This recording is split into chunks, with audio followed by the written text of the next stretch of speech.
everybody. I'm Quinn. And I'm Scott. It's time for the Almost Friday show for July 5th, 2012. And off the press this week, we're talking about Guardians of the Galaxy, unofficially official? Yes. Apparently. They're making a movie. Maybe. Maybe. Kind of, sort of. Someone's going to make it, perhaps, in the next few years, Someone's told someone's grandmother about it, and now it's in the press. Yes, exactly correct. Then we're going to the gutters, and Dave's talking about Atomic Robo Volume 6. A review just in time because Volume 7's coming out really soon. So check that out if you're an Atomic Robo fan. And to continue our reviews, we're talking about a new Logitech product for your iPad. It's a keyboard. It's pretty sweet. Yeah, so if you like the Surface, maybe this can be your Surface tied over if you have an iPad. Yes. Like us. Then we're going to Mad Science without Sean. It's Dave and I this week. And It's just regular science. Yeah, really it is. It's science. And we're bringing you the latest news on the Higgs Boson, or the boson, announced being discovered this week at CERN. But without further ado, it's time for Off the Press.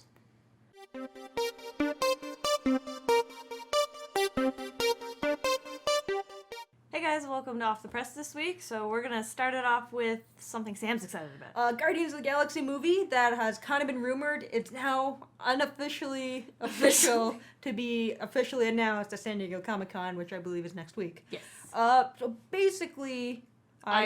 So my Marvel knowledge is basically like Ultimate Universe and then very base other than that. So what are we excited about? This is like Marvel Cosmic Super Team thing. Okay. So this ties in really well with the end of spoilers, Avengers at the end with Thanos and the cosmic stuff being dragged into it.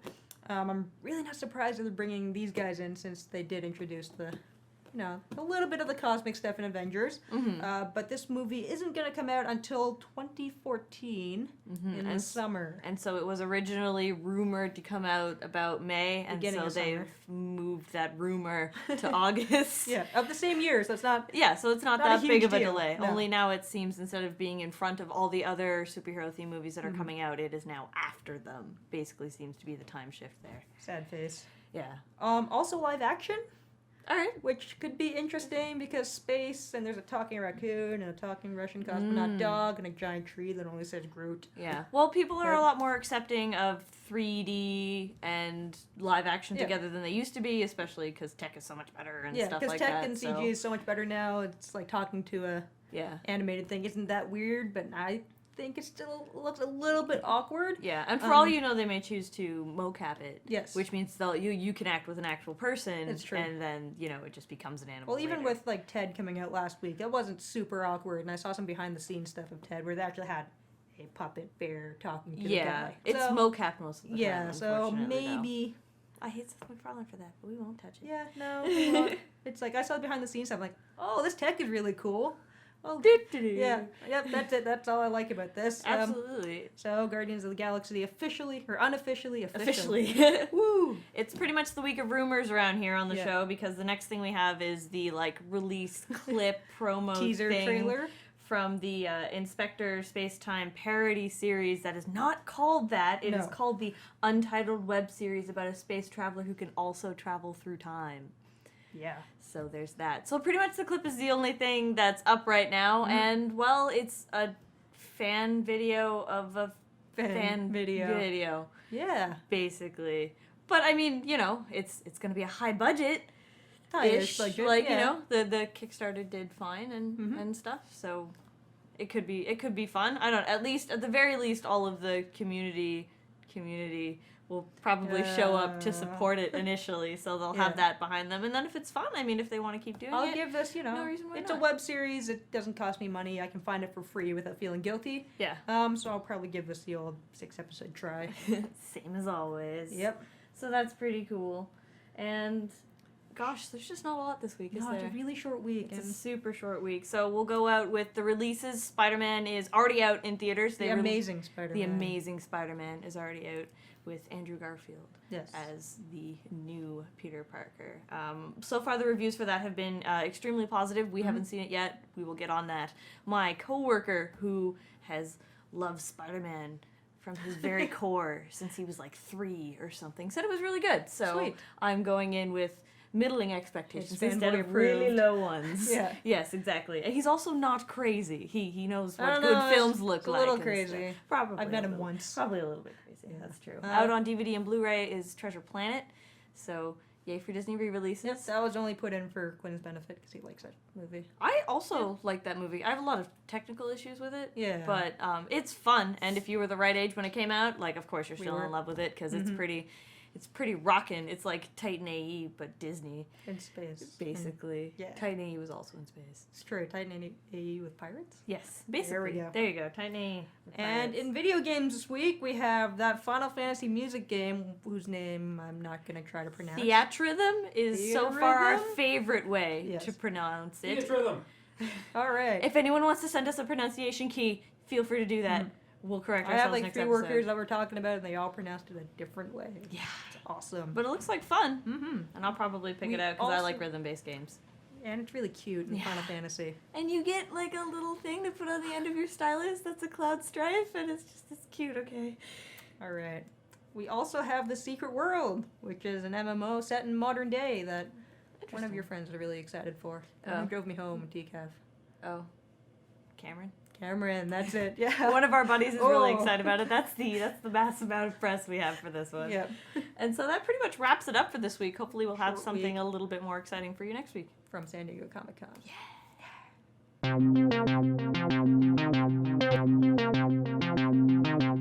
Hey everybody, welcome to Tech Insight.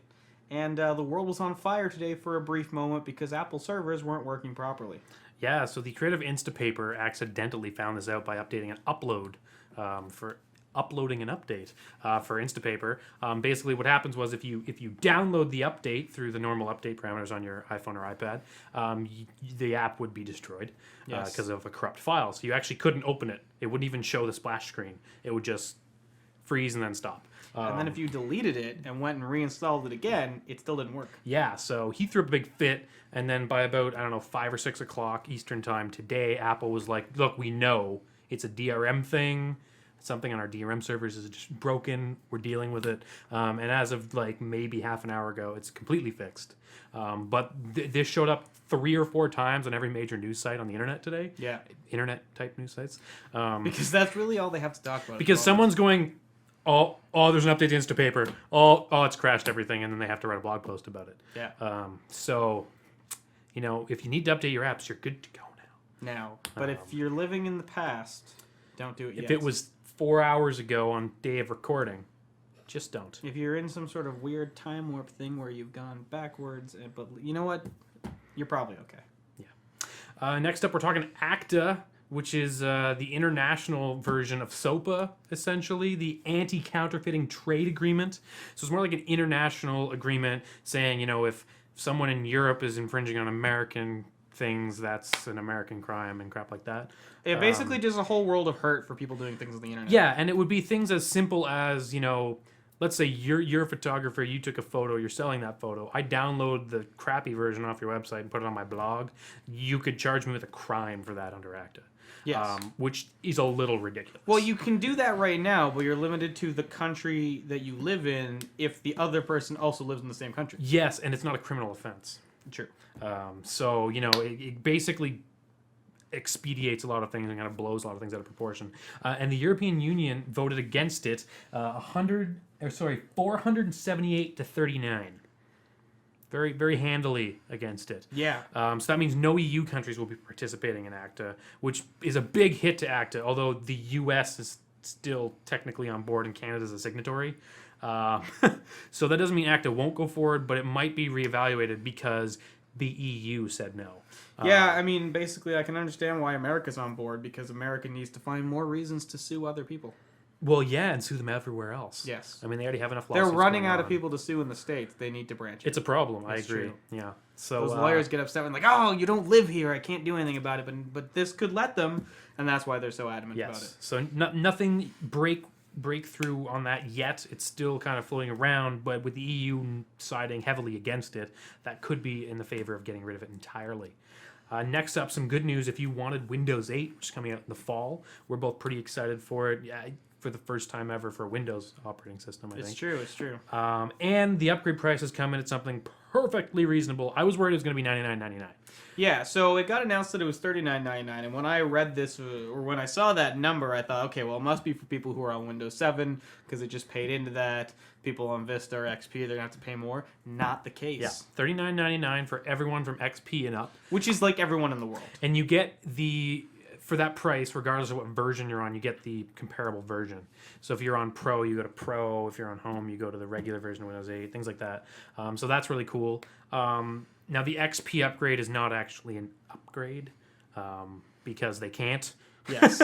Go that far. The Windows 7 is like an in-place upgrade. In XP, they kind of jigger around your files and make it look like an upgrade, but they really just guide you through a Windows installation. It's true. But they do keep all your files and all your programming and things like that. So that is good. They really don't want you using XP and Vista anymore. Yeah, it's a good move for Microsoft because, with everyone being all like, sweet, we can get Apple software for $30 and now $20, and this Windows is like, well, we're still like $150. Now it's like, no, we're not anymore, because if you have a computer with Windows on it, there's a 99.9% chance you're going to qualify to only pay $40 for it, which is a much better price to get into a new operating system. And I think this is going to break records for the amount of time, for how quickly sales, absolutely, because of that price point. I might even upgrade my desktop that I don't want Windows 8 on, just because it's that. Because he feels like throwing $40 at something. That's a digital distribution. Yeah. Of the OS, which is the first time Microsoft has done that on such a wide scale. Okay. Because there's no store like there's in the Mac App Store, so I don't know how that's going to go yet. Yeah. It might just be like a EXE that you can install and upgrade from. It might be an ISO. I don't know. We'll have to wait and see how that's delivered. If you want the physical disc, it's an extra $20. Which isn't bad. Which is fine, because at least they're giving that option. It's true, and if you wanted the physical disc with Apple, you got a thumb drive and you had to pay $80. Yes, Yeah. so $50 more. Yeah. So and now with Mountain Lion, you actually can't do that at all. Correct. You'd have to make it yourself, or get a buddy to make it. So I like that they're still offering that, and especially for, if I'm on XP, I'm probably buying one because it's probably going to go horribly wrong. So that's the latest from Microsoft, which is good news. Now, last thing before we go to our gear review, Apple has been, Google and Apple sue each other all the time, Android, iOS. They've actually made a big win here for Apple. In America, Google is not allowed, there's a current injunction against sales for the Galaxy Nexus phone. Which kind of sucks for Google because it's probably one of their most popular phones. And although it's made by Samsung, Google gets a cut of this because it's a flagship phone. This is the Google flagship. If you want the Google phone, this is the Google phone. All the Presently. other ones, yes. I mean, it'll probably be replaced sooner or later. So this you could actually buy from Google, fully unlocked, through the Play Store, and you can't buy it there anymore, which means you can't buy it at all. Mm-hmm. Now, Google is working on a software patch that will get around the injunction, which is usually how these things are done. Yeah, because it's usually some bit of code or some implementation of UI that goes against something that someone else had patented. And it's usually something very small and technical that you won't notice. The letter A in all of your fonts have this little thing on it that we patented. Yeah, so hopefully the Galaxy Nexus will be for sale again. However, if you're still looking for an Android phone, like you pointed out before the show, there's lots to choose from. You don't need this one. You can get the Galaxy S3, you can get the HTC One X if you like big phones. There's tons of choices. And that's something we talked about, is the fact that really Google's the only one that gets hurt by this, because although it's a Samsung phone, if people can't buy the Nexus, they're probably going to buy the Galaxy S3, which Samsung makes more money on because they don't have to pay part of it to Google. Yeah, Samsung only makes most of the Android phones. Yeah. They're the third biggest phone maker. So, whatever. Samsung's not hurting. But hopefully this kind of crap will stop happening. Because if someone injunctions my iPhone 5... And see, that'll be a different story, because if someone injunctions the iPhone 5, people will want it more. Whereas when this gets injunctioned, it's just like, well, we'll just buy the next best thing, or the thing that's as good as just from the difference is the courts don't care. Well, I know. Because the judge who decided this is probably over 50 and has no idea what they're talking about, likely in terms of technicalities, and they need experts and stuff like that. So I guarantee you that they don't even know about the public pressure that would exist. But this is getting kind of stupid and trivial if you can fix it with a software patch. If that's the kind of lawsuit we're having, that's just kind of stupid. But again, maybe if ACTA passes, they can start suing people elsewhere, and maybe it'll calm down here. I don't know. Who knows? So that's all the hate from the tech news this week. We do have a gear review. So we talked about the Microsoft Surface a couple weeks ago, and what you and I really liked about it was the fact that it had those chiclet keyboards or the touch kind of keyboards add-ons made by Microsoft. It's the default case for that device, and we were like, crap, I wish I had something like that on my iPad. Yes. And at the time, I mean, up till recently, no one's even thought about doing that, really. It's true. Which is too bad. They've had, they had that dock that Apple makes that they don't make anymore. Yes. Which is disappointing because I wanted to buy one. Now I don't, but they had that dock. Other people tried to mimic that dock, and there were Bluetooth keyboards that you kind of had little stands, but those were all very not seamless. You wouldn't want to carry all that around all the time. Yeah, so the big thing about most Bluetooth keyboards up until now is they've been acting as sort of a folio where they're in a book. So it adds considerably more heft to the device itself. And what we really liked about the Surface keyboard was that it was the cover. So it added very little weight and didn't really change the overall shape and dynamic of the device. And it's something you'd be okay with carrying on your device every day and not, oh crap, I forgot my keyboard type thing. Yeah. So Logitech has kind of come to the call with this because we're talking about the ultra-thin keyboard cover. That's what it's called. It's a keyboard cover for the iPad 2 and the iPad 3. It's important. It will not work with the iPad 1 because it is magnetic. So it requires the iPad 2 and the iPad 3. But what's cool about it is it's super thin. So we have it on top here. It's an aluminum top case, which gives you a lot of extra protection. And it really starts to look like sort of a mini MacBook Air at this point. It's about as thick. Yeah, in so total. so the actual cover part itself is about the thickness of the iPad. Yeah. So you're doubling it, but because it's exactly the same shape and size, you're not adding the extra bulk that you would get from a keyboard case. And so it's working on the magnetic hinge system, so it actually holds itself on with the magnets. Now the magnets are not super strong, so you can't flip it around, it'll come off, that sort of thing. But when we actually take the keyboard off, you can see that it's a very thin keyboard. And it's also super light, which is nice because you could have a keyboard cover, but if it's really bulky and heavy, it's not really going to solve the purpose. So this guy's super light, which is nice. And they've really gone to an extent of using these magnets where when you go and sit the iPad in the case itself, it continues to use the magnets and can now basically stay there. So if you need to move it around, it's not just going to slide out of that holder. So I like it because really the big gain is that it takes up very little space and it doesn't weigh a whole lot, and you get that other aluminum cover. So it really seems like a complete package. It is very much a mini MacBook Air at that point. It's using Bluetooth, which we would expect for any of these keyboards.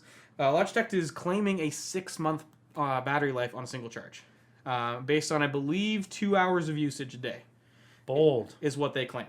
So realistically, month maybe?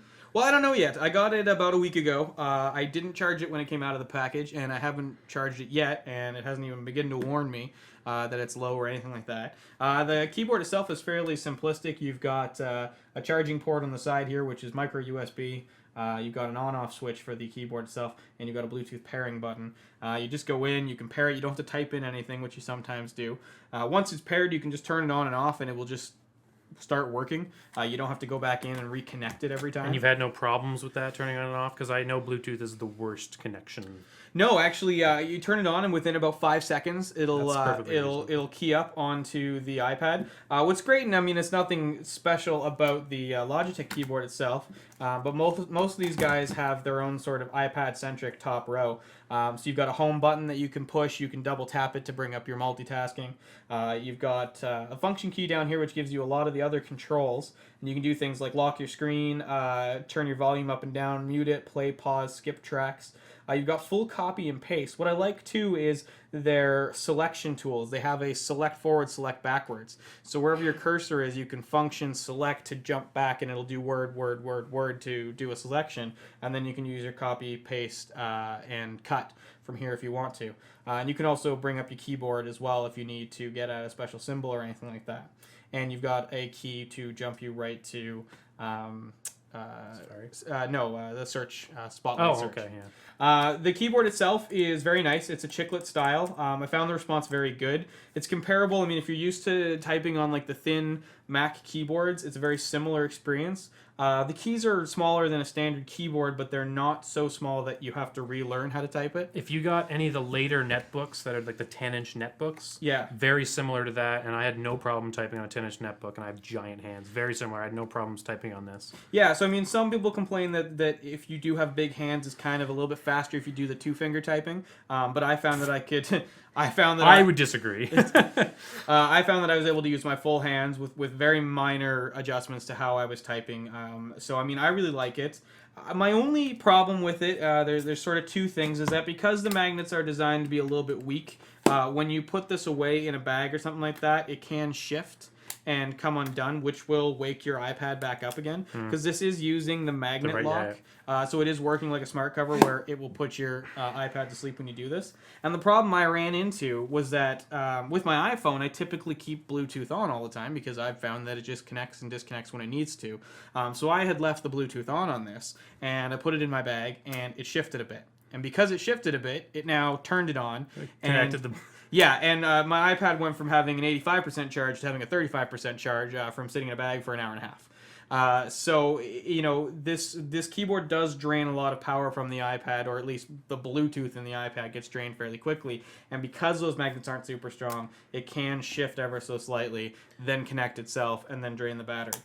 So that's kind of my only problem with it, is that I feel like the magnets, specifically here and here, could be a little bit stronger. I also would have liked it to be able to swivel all the way back. Yeah, I think that's a deal breaker just for me. so I can have it, but I understand why it wouldn't have worked with the size of the keyboard. It would have had to be bulkier. Yeah, the keyboard would have had to be bulkier, and I think that since you have to take it apart to put it into the stand anyways, I can kind of see their justification for not doing it. And that's where this product falls off the map for me, is if I want to use a keyboard every time I use my iPad, Yeah. perfect. Yes. But I could see myself using a keyboard quite a bit because I do a lot of work with it, but maybe half the time, right? So what do I do with it since I can't fold it around the back? It becomes cumbersome. And that's sort of what I've had to deal with is going, okay, am I going to bring my keyboard this time? And if not, I'll just throw my smart cover on there. And if I am, then I'll put the keyboard on there. I kind of see this as a thing where if I'm going away for the weekend or something like that, I'm going to bring it with me. But for maybe day-to-day travels, unless I know I'm going to be doing a lot of work or I want to work on a novel or something like that, I'm probably going to leave it at home and just sort of dock my iPad in it, except for when I would travel and I would bring it to just give me more flexibility. See, which to some degree kind of, for me anyway, defeats the purpose. Because if I have to choose to bring it, I might as well have a larger one that sits in my bag. That's the only, I think, hiccup for me. Yeah. I mean, typing-wise, it's very comfortable. I think the battery life's not going to be a problem except for on your iPad, but all the keyboards are going to be like that. Yeah, and I understand your idea of going with a bigger keyboard, but what I did like about this is I use my iPad a lot for photography, and I try to keep my camera bag as small as possible. So this fits much better in my camera bag than a full-size keyboard. That's going to fit in a lot of iPad-specific pockets and things like that. Absolutely. So if it is a scenario where you really want to have a keyboard that takes up as little space as possible while still giving you a full typing experience, I really think this is a strong choice. Yeah. And you've got that full silver look to it. It's got piano black on all the insides, so if you have a black iPad, it looks really nice. It looks like a complete package. So that retails for $99 in America. $99 in America, sadly $120 in Canada.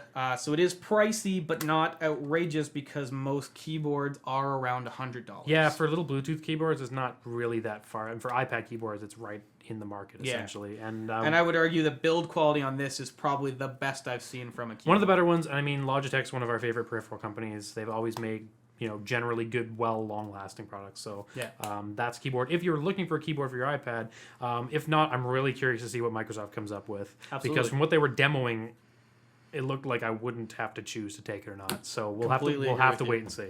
But definitely a good choice from Logitech. All right, well, that brings us to the end of Tech Insight for this week.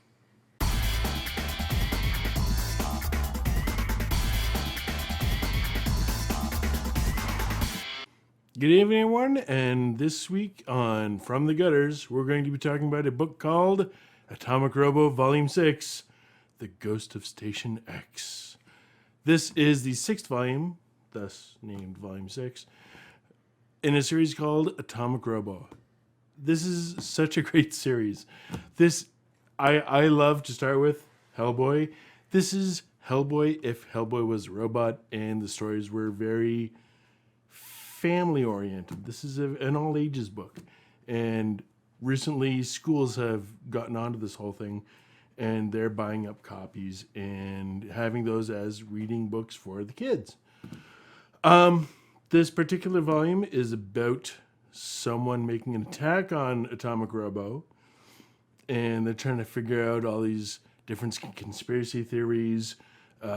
Who could it be that is attacking him? Why are they attacking him? How do they go about doing it? Well, now we've sort of figured out what's going on. Let's go and see if we can stop them from their point of origin. And then it goes on to explain what happened. I really enjoyed it. The writer Brian Clevenger, who is actually getting mainstream work now, as well as doing the Atomic Robo, and the artist Scott Wegener, they're both sort of maturing in their craft, and that is a really marvelous thing to see. You can see here with these books, we have Atomic Robo, the cover here, and then I highlighted a few neat pictures. There's some Scott Wegener does some really nice splash pages. Like there's the one with the covers, and there's a neat shot with Atomic Robo shooting up into the upper atmosphere, and then there's another neat cover with Atomic Robo jumping off of a building. What is getting shot at?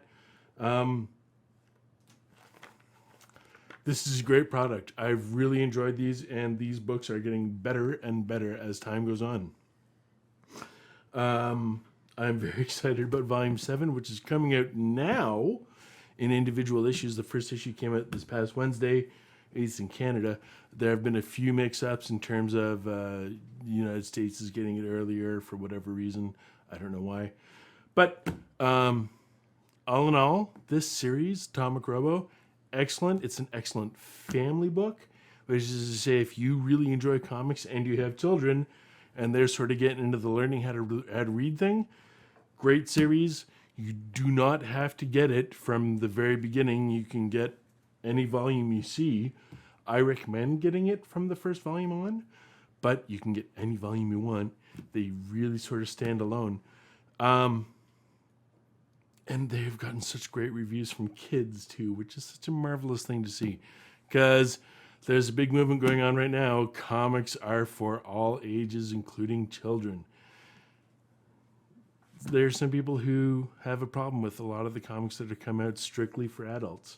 And I understand that, but at the same time, it's a maturing crowd, and a lot of kids aren't getting into comics. Then there's the argument, well, there's nothing there for the kids to read. Anyway, it's sort of ends up turning into a circular argument. But Atomic Robo is one of those books that shatters everything and makes this something that everyone can enjoy. The particular price on this one, this is, by the way, a Canadian company, Red 5 Comics, although the creators live in the States. At any rate, so the U.S. price is $18.95, and you can get it at various websites, or you can get them at various comic book stores. Diamond is carrying it, so any comic book stores should be able to order it for you. I highly recommend it. I give this a 4 out of 5. And that is pretty much it this week. I'm Dave. This is From the Gutters, and we'll talk to you again soon. It's kind of alive! Nah, it's still dead. Oh. Hey everybody, welcome to Sean's Mad Science for the week. As you can see, there is no Sean. Yes, there's And severe unfortunately, lack of Sean. Yes, and no mad science. No, it's just It's regular, yeah. plain Jane science. So Dave and I have come on because Sean's away this week, and there was quite big news. Very exciting news. Yeah, in the But which ended up being kind of confusing, and then ultimately not as exciting because you were not as excited. So yeah, before we tell, if you're a particle physicist, this is like the best time to be alive. Theoretical physicist, Absolutely. You know, If you're a normal person, you are more excited about getting a coffee this morning than about what has been announced. Well, okay, but that's not true because yesterday, July 4th, was a big deal because it was like Higgs Boson Particle, we've found it, and the problem is there are a lot of. The more you read about it, the more you were like, yeah. Yeah, well, it's true because the official story coming out of CERN, the big particle collider, what is it called? Never mind. Out of the particle collider at CERN is that they found a boson. So they're not actually using the word in there. Yeah. Their press statement doesn't actually use the phrase Higgs boson, which says something in itself there. Yes. And they've kind of tiptoed around and said, look, we've tabulated so much data that we've proven that it must exist, but we haven't seen one yet.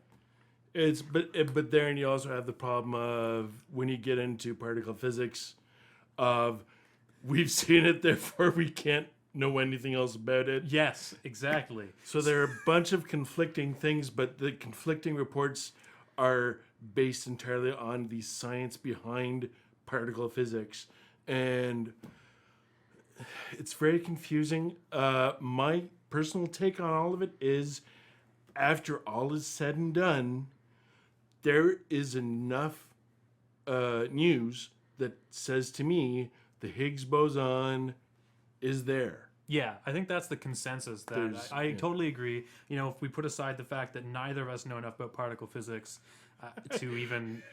Which basically says, if you know enough about this stuff, you're actually working at the CERN. Yeah, you're collider. probably already... Yeah. So So you don't need to be watching this, really. but for the laymen who are possibly ever so slightly less educated on the subject than we are, we're letting you guys know that if we were bookies, we'd be giving good odds Absolutely. on it actually existing. To the point where Stephen Hawking actually lost a bet for Yes. $100 that the Higgs boson would never be discovered, and he did pay out. Yeah. So, if he's paying out, he must know, about that kind of It stuff. must be satisfying for him Yeah. because I suspect, never talked to the gent myself, but I suspect he's, as with many of the other theoretical physicists and or particle physicists that I know, which I was surprised to find out there's quite a few. They're kind of anal retentive about such things. Just a lot, eh? Yeah. No, I know one that you don't know, and I would totally agree. Yeah. So for the everyday man, this is not gonna mean really anything at all. This is not like when we learned about atoms. It's not that groundbreaking Yeah. in terms of everyday applications, but in terms of the big picture, we're getting very close to filling in all the blanks from the particle and from the theoretical physics point of view, which is a big deal in terms of how the universe was created and all those kind of really big questions in physics. I would kind of say that if we were to compare this to movies, this would be like someone who has never seen Empire Strikes Back, and they knew Darth Vader was Luke's father because just how the Social Network goes, you knew it, and then you see it in the movie. Yes, Luke, I am your father. It's kind of like that. Yeah, I think that's a good analogy. There's been so much released on the Higgs boson before all of this. Well, it was now it's kind of like it was first brought up in like the 60s. Yeah. So 50 years later, we're there. We got it. If it wasn't, and it was like a big sham by the whole scientific community, that would be one long con. And for what? Exactly. We built a really big tunnel under France. It was a joke that went too far. It's an Illuminati thing now at this point, Yeah. But yeah, if nothing else, it validates what CERN's doing, and it means that we're actually getting something progressible out of there. The next big thing, gravitons. I want gravitons. You heard the man. Get on it. I want us to be able to forge neutronium, and we'll have spaceships that have gravity without having a big bicycle So you wheel. want that transparent aluminum then? Transaluminum? Yeah. Transpluminum? There's a P in there. Transparent? I don't know. Scotty might have maybe said it. Star Trek 4, whales. Anyway, that's about it this week for Sean's Mad Science. We'll see you all next week. Although Hopefully I with believe, Sean. Maybe probably- not. Could be stuck with us again. And wouldn't that be a treat? We'll talk to you soon. All right, folks, that's the end of the show this week. As per usual, if you want to see updates about when shows are coming out and what we're doing, you can follow us on Twitter at almost_Friday. If you have any questions or anything, you can send us a request on the internet. Our address is contact@almostfridayshow.com. And if you're a big Mark Zuckerberg kind of fan and you have a Facebook account, you can like our page at the Almost Friday Show. Just go to the top bar and search Almost Friday Show. And our episodes will show up in your time quest line, whatever they call it this week. And you can just see it there and watch it. You don't even have to think about searching for it anymore. It's true. Which personally I have a hard time with. I kind of feel like a dinosaur now because I was looking at Facebook. We just struggled through trying to find a group on Facebook, and neither of us could do it. So, good job, Mark. Change that a little too often, maybe. Yeah. Refresh. That doesn't mean the whole website. Anyway, thanks for joining us. We'll see you all soon on the Almost Friday Show.